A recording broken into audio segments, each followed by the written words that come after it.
É criança correndo, barulho, gente conversando, celular tocando, roupa indecente, fofoca, inveja. Uma coisa você vai ter que concordar comigo: se todo crente bebesse em casa a quantidade de água que ele bebe na igreja, ninguém teria problema de rins. O que a gente realmente precisa entender é que o culto é feito para Deus, não é para o homem. Hoje em dia, pastores, pregadores, grupos de louvor passam a semana inteira se esforçando ao máximo para fazer músicas que agradem o homem, para fazer pregações que agradem o homem. Os pregadores pensam: não, eu não posso falar sobre fornicação porque é um tema delicado, porque hoje nós sabemos que os jovens estão tendo um namoro totalmente pervertido e fora dos padrões de Deus. Não, eu não posso falar sobre adultério porque o irmãozinho está adulterando com a outra irmã, e se eu falar vai acabar criando uma situação difícil e eles podem até sair da igreja. Não, eu não posso falar sobre reverência na casa de Deus porque os filhos do diácono são as crianças que mais fazem bagunça dentro da igreja. Gente, isso é muito triste. O adultério está dentro da igreja, a fornicação está dentro da igreja,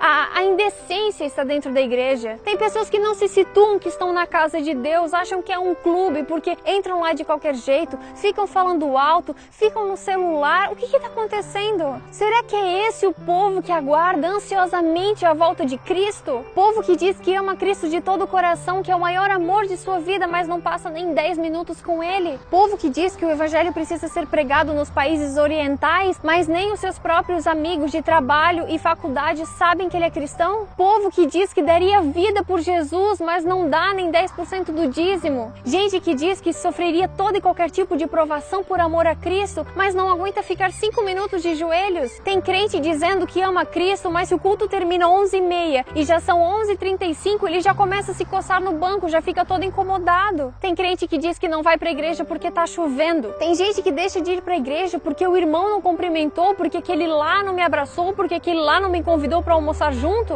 Gente, são tudo desculpas. Quem é cristão de verdade vai até a cruz por Cristo. Quem realmente ama Jesus, independente se a igreja está cheia, se a igreja está vazia, se a igreja tem bancos estofados ou se tem que sentar no chão, ele vai continuar ali porque ele ama aquele que um dia morreu na cruz para o salvar. Tem muito cristão dando desculpa esfarrapada para Deus, como se ele acreditasse nas nossas mentiras e não conhecesse a intenção do coração. Cristão de verdade, se ele está em cima, se ele está embaixo, se ele venceu, se ele perdeu, se ele está bem, se ele está mal, ele adora. Porque cristão de verdade tem plena consciência de que o nosso lar não é aqui. O que nós temos que entender é que o inimigo ele está empenhado em fazer o possível e o impossível para tirar toda e qualquer pessoa de dentro da presença de Deus. Porque ele sabe que um cristão de joelhos coloca um exército do diabo no chão. Tudo é para Deus, o culto é para Deus, o louvor é para Deus, a nossa ida na igreja não é para receber, não é para sentar no banco e pensar: o que a igreja vai me oferecer hoje? Não, você tá ali porque você é um adorador, você é um servo. Tem muito crente querendo ser servido, sendo que nem Cristo veio para essa terra para ser servido, mas ele serviu e deu a sua vida em resgate por muitos. Deus está chamando uma geração de cristãos que realmente coloquem no coração esse senso de urgência de que a gente precisa mudar. O número de cristãos cresce assustadoramente cada dia mais e parece que quanto mais cresce, mais nós nos acomodamos, mais nós tratamos as coisas com descuido. Nós precisamos entender que igreja não é um clube. A gente não pode ir com qualquer roupa, falar qualquer coisa, se comportar de qualquer maneira e fazer as coisas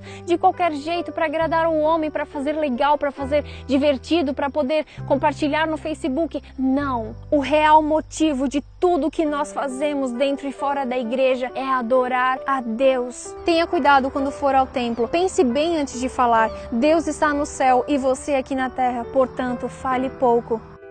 O Senhor Deus está em seu santo templo. Diante de Deus, fique em silêncio toda a terra. A presença de Deus é sempre santa e tremenda, tanto na época de Moisés quanto nos dias de hoje. Deus continua sendo Deus. Nós devemos o adorar e respeitar pelo que Ele é, pelo que Ele foi, pelo que Ele há de ser, porque Ele é o princípio e Ele é o fim. Ele é o Rei dos Reis, Ele é o Senhor dos Senhores, o Deus eterno, o Príncipe da Paz, o nosso Salvador, o nosso Senhor. É a Ele que nós devemos a nossa vida, porque nós estávamos desgarrados como ovelhas perdidas, e Ele veio, morreu para nos salvar, nos dá esperança e a sua presença se faz constante em nossa vida. Vamos valorizar essa bênção para nós.